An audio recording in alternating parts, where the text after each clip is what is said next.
All right, this is day 2 of playoffs for EWC, and today we're going to be talking about Nongshim versus Team Vitality, and also 100 Thieves and MIBR. Both of these maps, just like I predicted, went to 3 maps, but I feel like it was a tale of two different stories. Nongshim has gone through a really huge resurgence. They've kind of developed and leaned away from how they were usually playing. They're playing Francis on the Neon rather than Dombi, which went under a huge amount of criticism. And I think maybe it's the whole idea that, eventually Neon is going to get nerfed or it's not playable, but Nongshim has always had the style of the Neon, and even in previous forms before they even won Santiago, they just always have loved playing it. So now that Dambi's back on it, they're adding a new adaptation to it, and which is the op. And I feel like it's been so crucial just because a lot of teams, rather than I think it's so crucial on the defensive side just because a lot of teams are contacting and not really rushing. Even if they are rushing, I feel like Dombi's become a really good op player, kind of like a Texture. When Texture is playing the op on the Neon, it just seems like he's always in the right positions. And Zombie has developed that skill. I don't think it's on par per se, but I think it's getting there, and it's shown a real new layer to the game, which is exciting to see just because we've seen Dombi with, the Judge and the Shorty and even the rifling. But I think what they're really good at, right, at least recently, is that they're always picking their timings. Like there's a timing where a lot of teams will always pick up the ball, whatever they're on defense, however many rounds, 12 rounds, they'll make an emphasis on picking up the ball. Nongshim isn't always the case. It seems like it's very map dependent and also situational dependent. If they feel like teams are contacting them, that means, quietly walking around and peeking them, then they're going to pick up the op. But if they feel like teams are in plays or they have a set play to go and rush the opponent even on defense, they have that in their playbook.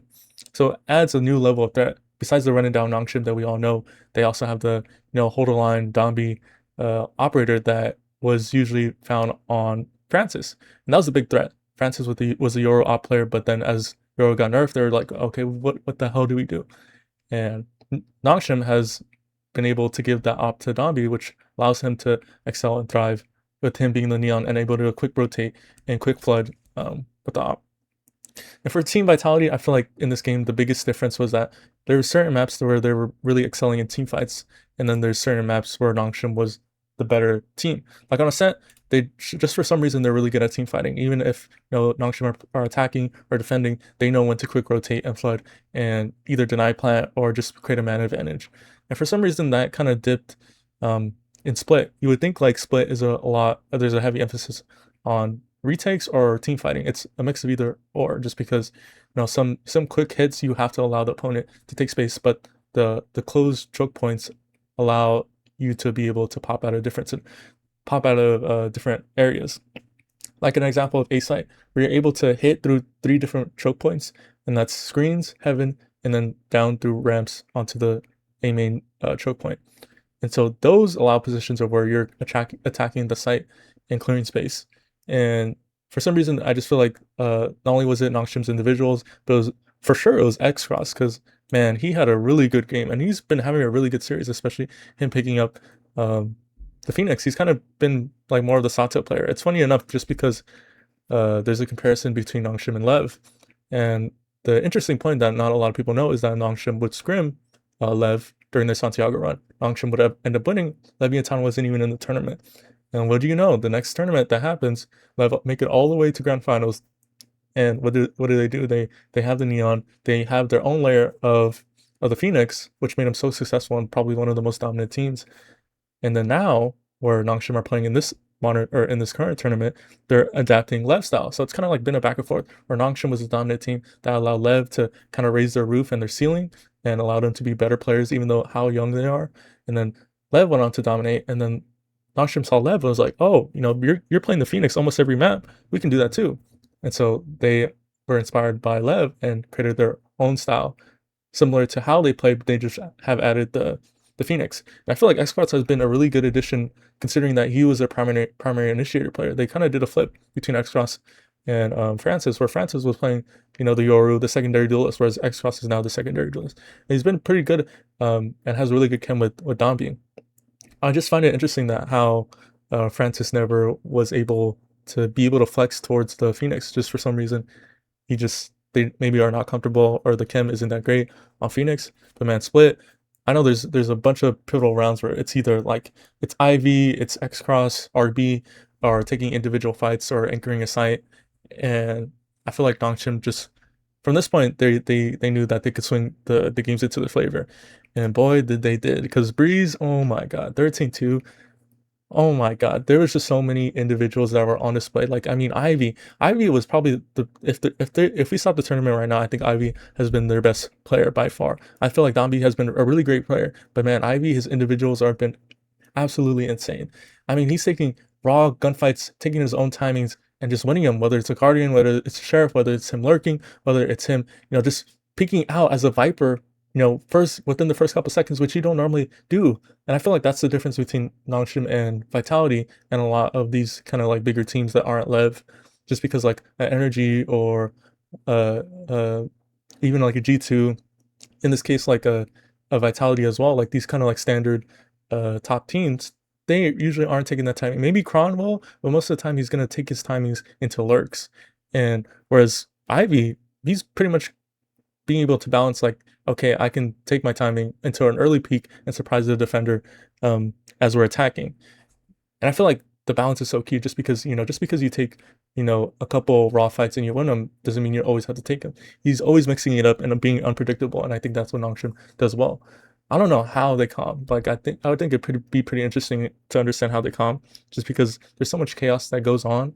And I'm pretty sure they just give like really short like comms, rather than being like, they're really like short comms, play off of your individuals, but also have a set idea of what's going to go down in the round. And so yeah, I think this is a really good resurgence for Nongshim. I'm really excited for how they continue to play, especially now they're in the top four, whether they are now playing the winner of next match. So then that leads us to MIBR and 100 Thieves, because I think first we gotta address the elephant in the room, and that's Second, who had a really bad map in Fracture.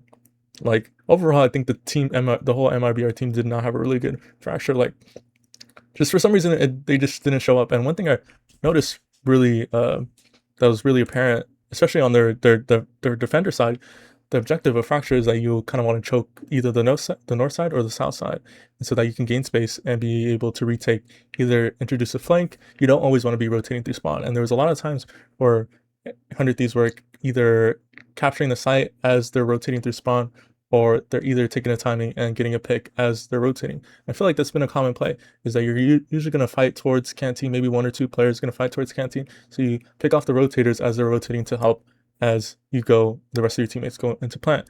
I feel like 100 Thieves understood that well. And one thing the MIBR didn't do well was that they didn't attack the north side. Sometimes they would go towards the south side, but for some reason, Cryo was always holding the north side, but there was never a team fight towards, Arcade or even a Satellite. And I feel like that was really detriment to how they played. Sometimes, I think, I don't know, for some reason, you see it a lot recently where teams pick up an op and they just kind of crutch the op, where they're, we're not going to abandon the op. Even if we can't buy the op, we're going to save a couple rounds, save 1 or 2 rounds just to buy the op again.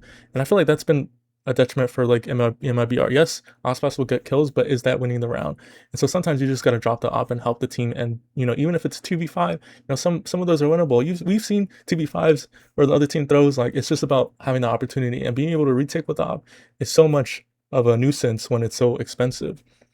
And I feel like that was the case for Fracture. But Breeze, I think at least for 100 Thieves, I feel like their mistakes were a lot more apparent, and MIBR was able to capitalize on their mistakes, and that led to their win. Like, I felt like one player I want to highlight specifically was that if you look at Bang, like, there was so many times where his harbor wall was just like mistimed, thrown out early, and you only get one harbor wall. Like, that's so crucial for a retake situation when you're playing on defense. And I think this was primarily in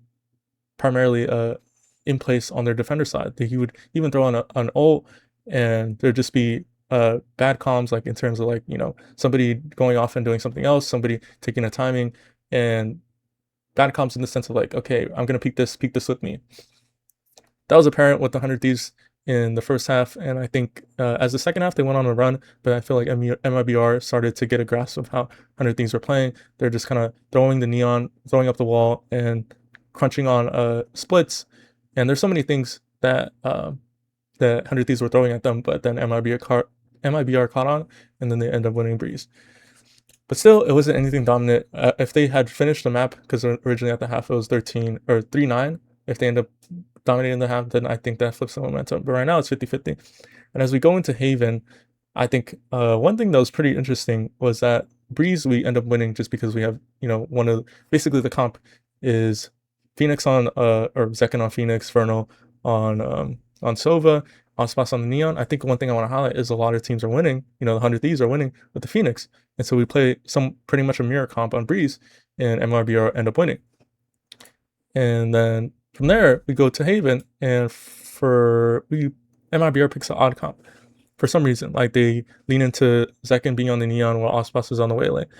And in that sense, I think me personally, like I enjoy Waylay on Haven just because you can take really aggressive peaks and have the refract to be able to bring you back to wherever you are. So that means you can take on defender side, you can take really aggressive peaks running up A long, and from there you can be able to utilize the op in that way. Whereas you have Zekken being able to be the quick rotate, the disruptor fractor, and I think pretty much the key in that or in this game was the ults. Like I feel like Asuna really showed up in this game, and even throughout the series, one thing we want to highlight is Cryo. Cryo had his pop off moments, he had his impact, but he didn't have to carry. And I feel like this is a good sign for 100 Thieves. Like having the form that they have where every player is in a really great form. They aren't putting up crazy numbers like dropping 30 kills or whatever, but they're showing really great form. They're not being too affected by the pressure of the moment, because all of these games we see that by the time it's the third map, either teams are tired, some teams tend to fade and lack the discipline in their game plans. But I feel like 100 Thieves has been on it on this tournament, and it shows really encouraging signs for how they continue to grow in this tournament. And so it's going to be pretty interesting, just because I feel like the ceiling as this team, as we go towards the end of the year, is that they can be a champs, qualifying team, and they could potentially be a top 4 team. Do they win a championship? I don't think so, but if they continue to improve, then we can probably have that conversation. Whereas MIBR as a team, it's just constant up and down, like literally the highs and lows of being able to qualify and then not, and then having an upper opportunity and not, and then having the last opportunity and not being able to make it, and then the same scenario again for stage 1 of Americas, not being able to qualify again. And so finally MIBR finally make it to EWC. And yeah, you could say, oh, it's an off-season event, it's not part of the VCT system, but it's practice, it's real life simulation for how this core will continue to develop. And as of now, it doesn't seem like a great sign that they're not being able to take far even in this off-season tournament. Because like as MIBR, we had expectations for them to be able to be a championship contender, winning championships, not even being able to place top 4 at the minimum. And it just seems like I don't know if it's just necessarily their chemistry or how the game plan overall is suited for the players. Because sometimes we'll find this in a lot of sports where a coach will have his philosophical like ideas and implement it on the players. He'll make the players kind of like gel into the system, whereas the players may have strengths and weaknesses that are different in other facets. So, if a team that wants to be really aggro and aggressive, maybe you'll have one player that like enjoys to lurk and does all different types of other things, because Valorant is a really niche, like complex thing where there's different play styles, there's different tactics, there's different strats, there's different scenarios where some players are more prone to be clutch, all different types of things. For MIBR, it just doesn't seem like there isn't nothing positive for me to take away and be like hopeful about this team. It seems like a roster change may be imminent. I just don't know where that is. And it's so sad to say, just because I feel like a lot of people watch this team but just because we saw Zekken and Ospas, click together and be like, oh, these are really two like top of the line, top 2 duelists, at the moment. But for some reason, neither of them are either top 2 at the moment, which is crazy to see. It's just like, one positive and another positive somehow equals a negative. And so it's just going to be interesting for them to find out. And so pretty much within my predictions, because I wanted to wait for the BBL and NRG, or basically into today to predict this game. For 100 Thieves Auction, I think this is the perfect suited. If MIBR won, I probably would have been a little disappointed, just because I feel like Nongshim and 100 Thieves have really similar playstyles. They play the Neon, they play the Phoenix, and It's going to be a really fun matchup, like probably one of the most entertaining matchups. I really hope it goes to 3. And for that, I think I'd take Nongshim just because the recent form. I mean, man, the way they dominated on Breeze, I think that shows danger signs for Nongshim or for 100 Thieves, just because 100 Thieves lost to MIBR. And regardless, no matter who wins, I think it's going to be really exciting. And for BBL and NRG, this is a really anticipated rematch that I've been wanting to see, just because, you know, BBL got pretty much sent to the lower bracket when it came to Master Santiago. Remember that, you know, the 2v4 retake on split, they end up losing that to Brock and Scuba. And then from there, they just end up losing the series. They go down to G2, and then G2 pretty much hands them, you know, their bags and sends them to the airport. Whereas in this scenario, as we're speaking right now, BBL has shown really great form. I think I've been really excited just because they have shown a lot of, you know, they've been in the downs of stage 1 of EMEA, and as of now, they seem like, you know, one of the top 4 contenders to be able to make it into champs, just because, you know, we saw Eternal Fire, you know, maybe a Fnatic, a Vitality, maybe a Gentlemates, you know, maybe even a Heretic. So there's a lot of competition in EMEA, and if BBL are in this form, they can make a lot of upsets against the top expected teams to make it in. And then for Energy,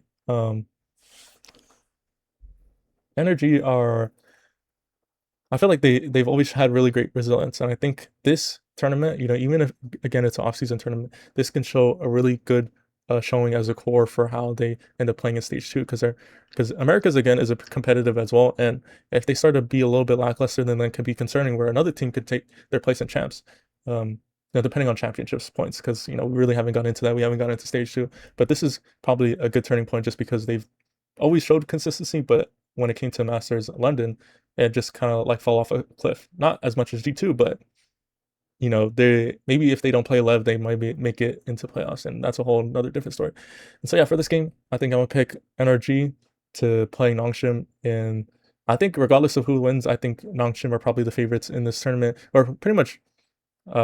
I think whoever wins out of Nongshim and 100 Thieves are the favorite of this tournament, just because depending on the playstyle, if 100 Thieves able to match or beat Nongshim, then they are clearly the better team. Nongshim show their complete dominance as they have been this whole time, then they probably throw too much chaos for either BBL or an Energy. And so yeah, it's going to be a couple interesting games. I'm really excited.